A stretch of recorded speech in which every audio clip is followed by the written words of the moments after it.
The twin flame journey is not for the weak.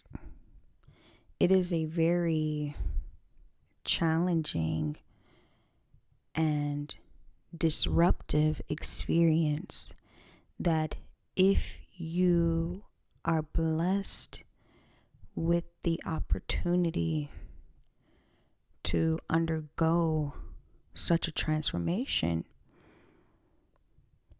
it is worth a million lifetimes. And it's because of those things that have to be resolved that you either take on one of these roles. And it really does have a lot to do with your attachment style. But I know for the chaser side, you kind of awaken and you realize some things before the runner does. And you feel like you can influence them to kind of like get on board with what you think is the right path.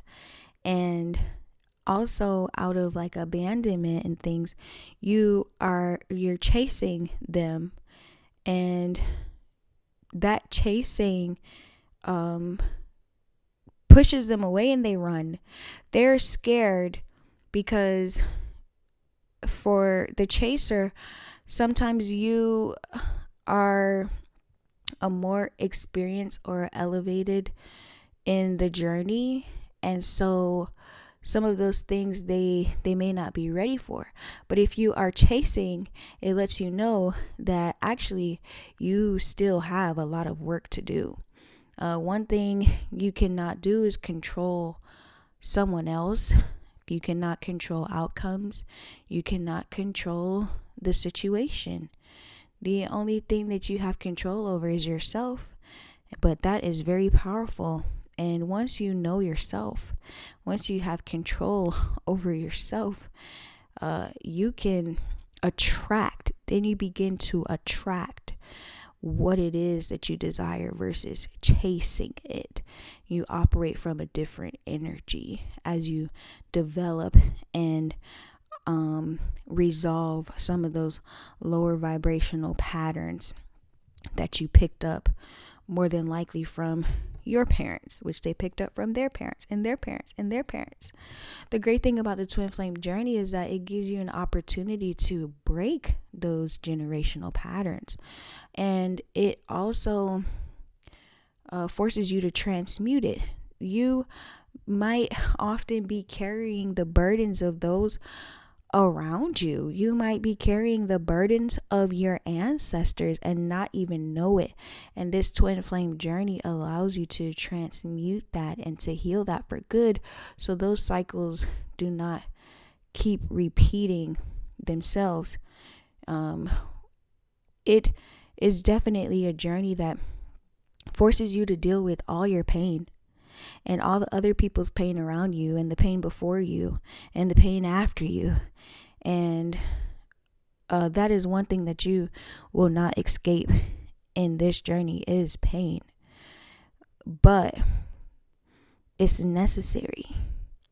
And once you heal those childhood wounds, or those even wounds that you gain as an adult, then you can help other people, but you can help yourself in your life.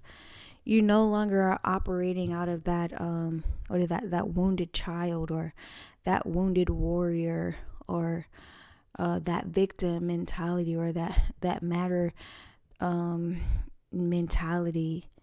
And you develop a sense of power for yourself.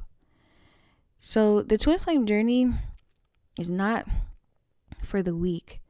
And this journey can span for years.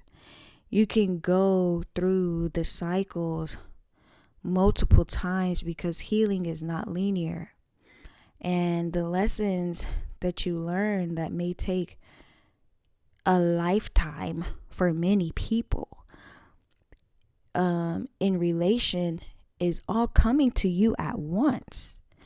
It is a fast track of your soul's evolution. And it gets tiring. It gets exhausting. It gets very, very overwhelming, unexplainable.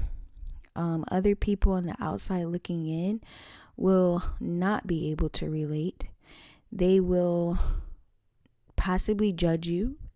They will possibly leave you out in the cold. They will possibly tell you that what you think you're going through is not real, or that it's not as intense as it is, which is okay. And it's not for you to worry about how other people perceive this, especially when you know that this is very different for you. The twin flame journey is an amazing journey. And although you may feel confused, you may feel like you're not going to make it, you will make it. And you can make it. When you go through this journey, the biggest thing is to understand that it is not a race, it is not a rush, and that you cannot